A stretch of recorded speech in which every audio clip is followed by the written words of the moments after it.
Every person with a body should be given a guide to dying as soon as they are born. Anne Boyer, The Undying.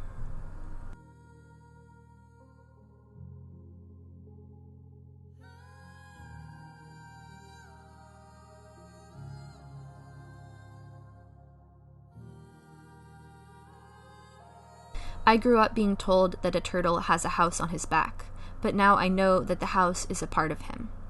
It is keratin, like my hair and nails, but unlike my hair and nails, it has nerve endings. It can feel. People drill holes in turtle shells and the turtle feels it. It is not like cutting hair. A turtle shell is a base of bone. The turtle's spine is a part of the shell. The turtle's house is his body. I have held a human heart and a human brain in my hand, and when I did, it felt like holding God. The cadavers on the examination table were cut open and preserved, the smell of the chemicals almost too much for the group of undergrad illustration seniors, each clinging to a sketchbook and pencils, the only things familiar to us there. The role of the artist is to document, so what could I do but observe and draw? The muscle was pale and stringy, like the pulled chicken my father chose as an unfortunate meal for the evening. The bones a strange, tan color when exposed to the air. Skin flayed and pulled back to show the underside of dermis, a lumpy yellow substance clinging to it. Adipose, I was told. Fat. I didn't know any of the cadavers' names, but I recognized them as someone's house. I did not expect the cadavers to be so personal. One young woman's tribute described unwrapping her cadaver's hands and being brought up short by the realization that the nails were painted pink. The pictures in the anatomy atlas did not show nail polish, she wrote. Did you choose the colors? Did you think I would see it? Mary Roach, Stiff, The Curious Lives of Human Cadavers. 2 cadavers I met had painted nails, both red and chipped. I held one of their hearts. Another cadaver had tattoos, multiple. He was in the wet lab, the room where unpreserved or minimally preserved cadavers are observed and dissected. His skin was multicolored, colors I didn't know skin could be. Cadmiums, a type of pigment toxic to humans. Those were the colors I saw in his skin. Cadmium yellow and cadmium red and cadmium orange with undertones of phthalo green and Payne's gray. The base skin tone could not be determined anymore. It must have been pale, but now it was a watercolor wash, wet on wet on wet, colors blooming outward like splats of paint on moist paper. And he had tattoos. Above the yellows and orange and reds of the decaying skin on his shoulder was the blackwork unicorn. Somewhere else, a name. On his left pinky was a heart.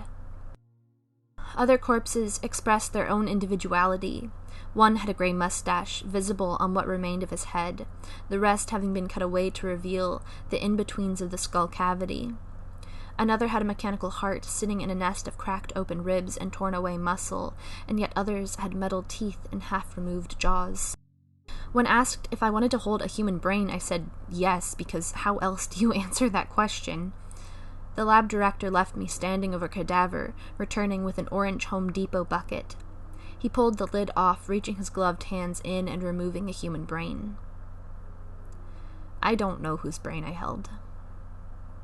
I am told an unembalmed brain is the consistency of chocolate mousse, but the one I held was embalmed. It had a heft, thick. The Egyptians believed that a human soul must be weighed against a feather to enter the afterlife, but I now know that the casing of a human soul is approximately 3 pounds. It was someone's once.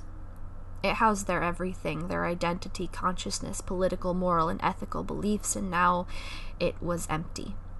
A mass of gray matter coated in embalming fluids, resting in my hands.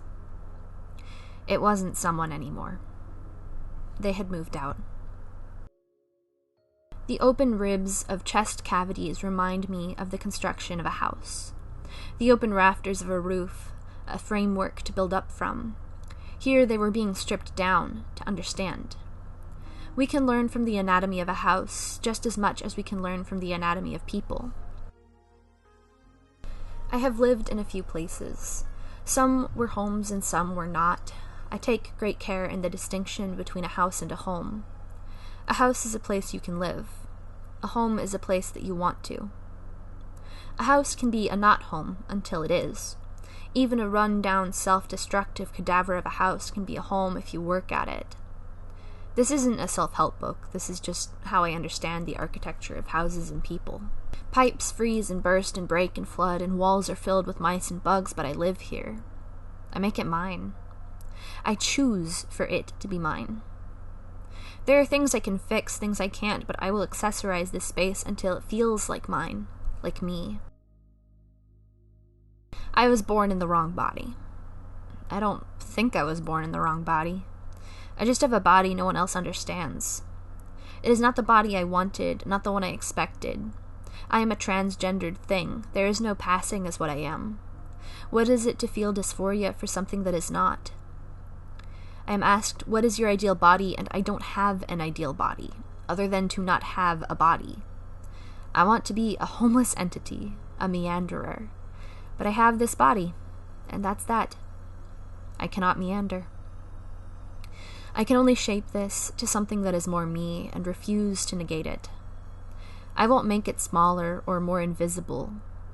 I will make it more visibly what I am. I don't want to be anything, just happy. Remove some framework, maybe, adjust some pipes, acquire new furnishings. My body is not me, it's just where I live. But it is mine, so let it be ugly. I am a queer freak, so call me that. I will swallow your dirty words to sustain me. When I die, I will not be an angel. I will just be a corpse, and I like it that way. Do not embalm my corpse. I want this skin to bloom with ink and decay.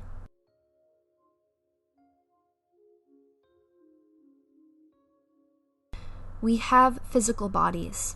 These exist inside and among the larger bodies of the world.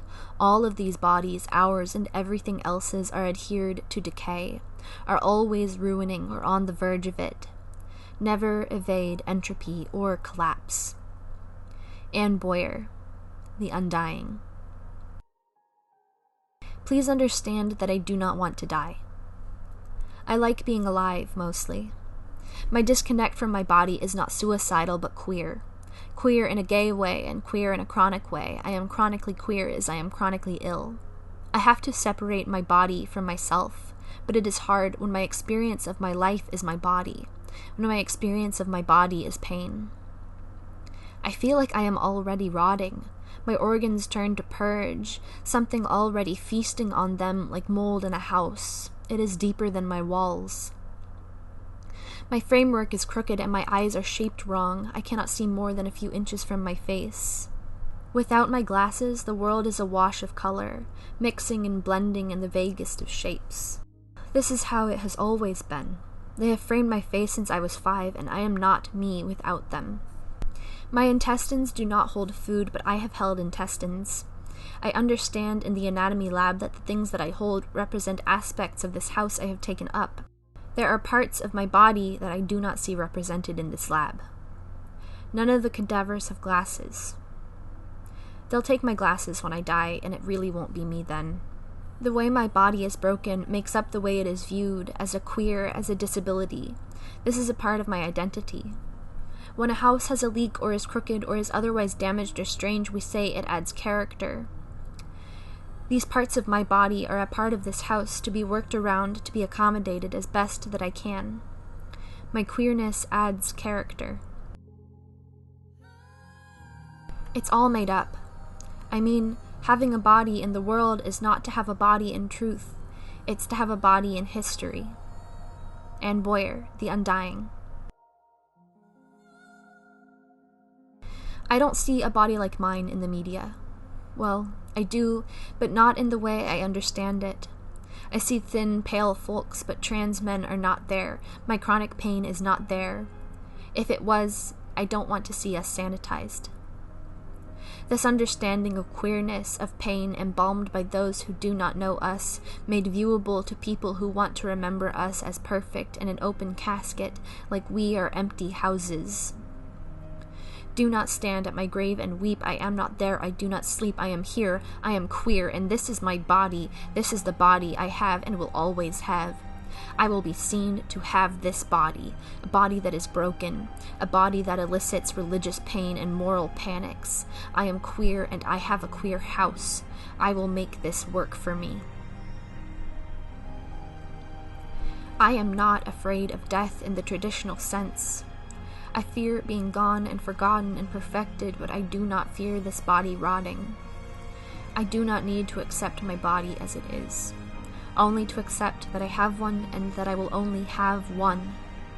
I do not need to love this body, but to be indifferent towards it will suffice. I do not always love the places that I live, but maybe they can be a home to me. I can make changes, adjustments. My goal is not to pass as happy, but to be happy. One day I will leave, and this body will be abandoned to rot like the old houses that fill the hills of my neighborhood, streets and streets of empty houses. Let it be. Let it decay.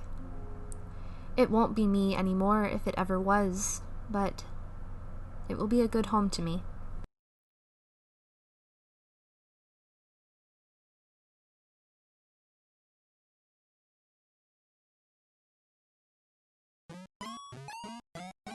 This is probably my favorite essay I've ever written. Thank you guys so much for watching. I really hope you enjoyed it, because I really loved making this. It was very much inspired by Jacob Geller's videos about haunted houses, as well as The Undying by Anne Boyer, which is a really, really good book. Anne is an incredible writer and was actually one of my professors in school. Ironically, I skipped her class to go to the anatomy lab I talk about in this video. Sorry, Anne. If you'd like to, or if you like what I make, please consider subscribing, and if you would like to support me and my art, please check out my Patreon. All of my videos are up early for patrons, who also get early access to my comics, and an exclusive monthly sketchbook scene, as well as other fun things. I'll also be making prints of the painting that I feature in this video. I'll probably have that up on Redbubble, and the actual painting available on my online store for whomever wants to get it. Happy Pride Month to my fellow queers, and I hope you are all having a lovely day. Thank you guys for watching.